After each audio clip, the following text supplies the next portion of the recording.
With Stellar Blade finally coming to PC, I decided to make my own cinematic tribute inside Blender. From modeling and rigging to animation, and yes, even jiggle physics. Let me show you how it all came together. First, I started by blocking out the animation, the main shots, key poses and camera moves. Basically, I planned everything I needed to focus on. This part of the process really helps me to avoid being too ambitious, especially when I've only got about 2 weeks to finish the whole thing. Nothing here is final, but it gets something on the canvas, and that's what matters. Once I was happy with the prototype animation, it was time to move on to the real work. I kicked things off by modeling Eve. There just weren't any decent 3D models of her available online, at least none that I could actually use, so I had to kit bash it. I found a few characters that kinda resembled her, then mix and match parts to create my own version of Eve. I wasn't aiming for a perfect replica. That would take way more time than I had, and let's be honest, the original model is a masterpiece.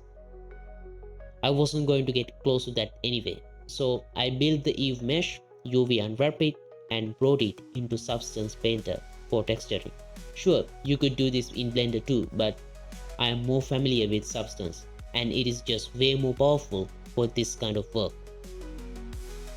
I could always come back to texturing later, but animation is the core of this project, so I shifted focus. I uploaded the base Eve mesh to Mixamo and used its auto rig feature. It wasn't perfect, so I brought it back into Blender, made some adjustment, and transferred the weight data to the other meshes. Then I re-uploaded it to Mixamo and downloaded a few animations to work with. Back in Blender, I used the NLA editor to start piecing everything together. I blended the Mixamo animations into a layered workflow, which gives me more flexibility and control.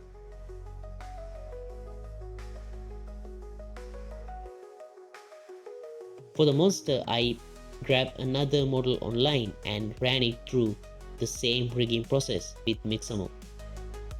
After blending the animations, I did some manual tweaks using an extra animation layer. Normally that would be enough, but I wanted to push it further. So I broke everything into Cascadeur, and let me just say, Cascadeur is what you call AI done right. It did take some trial and error to figure out the Blender to Cascadeur workflow, but once I got used to it, my animation process sped up a lot. I exported the animations from Blender, unbaked them in Cascadeur, and used AutoPhysics to tweak the motion. I even created a few animations from scratch directly in Cascadeur. With features like unbaking, AutoPhysics, in-betweens, and ragdoll systems, it's seriously powerful stuff. After spending some time polishing things up, I brought the animations back into Blender and moved on to the next step, jiggle physics. I added 2 new bones to Eve's armature and gave them a quick weight paint job, like this. Then I downloaded a free add-on called Spring Bones and enabled both rotation and spring for those bones. Basically, this turns them into dynamic constraints that jiggles whenever the rest of the rig moves. After tweaking the settings, bumping up the bounciness and slowing down the speed, I ended up with pretty satisfying results. Once I was happy with the movement, I baked everything to keyframe so the physics become part of the animation. I used the exact same setup for her ponytail and this thing, whatever it's called. Anyway, after some final animation tweaks, I went back to texture the Eve model.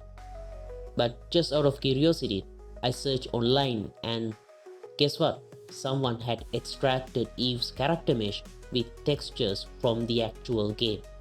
Makes sense with the PC release coming up, but there's no way I could use it, right? I was way too deep into this project, would be stupid to change things now. 2 seconds later. I imported the new model, applied the textures and repeated the same rigging process I did with my original. The big question though, would the animation still work? I retargeted them from the old rig, and surprisingly, they mostly did. It wasn't perfect, but good enough. I reassigned the animations, made a few adjustments, and yeah, had to redo all the jiggle physics and hair simulation from scratch.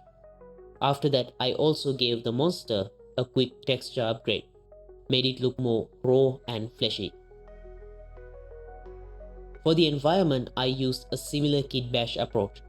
Just grabbed a few free models and stitched together. Added volume fog and some floating dust particles for atmosphere. When it comes to lighting, I like to go a little stylized. I placed a few lights near the character that don't really make sense, but they help the subject pop on screen without breaking the scene. For the lightning and trail effects, I use my own procedural generators. My latest product, lightning effects, let me drop in lightning bolts using dozens of pre-made templates. Same with trail effects. I extracted the shape of Eve's blade and use it with the trail generator. It automatically creates trailing effects that follows the motion of the sword. And I had a bunch of materials to play with and customize. This tool saved me a lot of time while still giving me cinematic level results. After all that, I rendered out the animation, did a bit of post-processing, and here is the final results.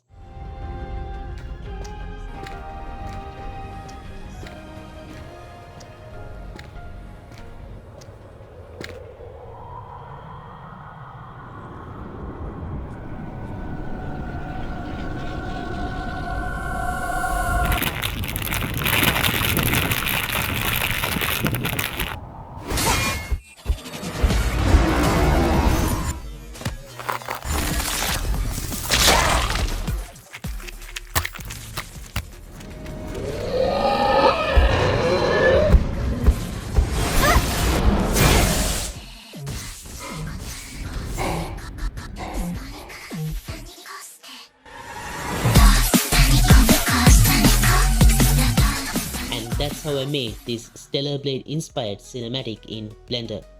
From kit bashing and animation to jiggle physics and visual effects. If you enjoyed the process, give it a like and don't forget to subscribe for more tutorials and breakdown. Thanks for watching. See you in the next one.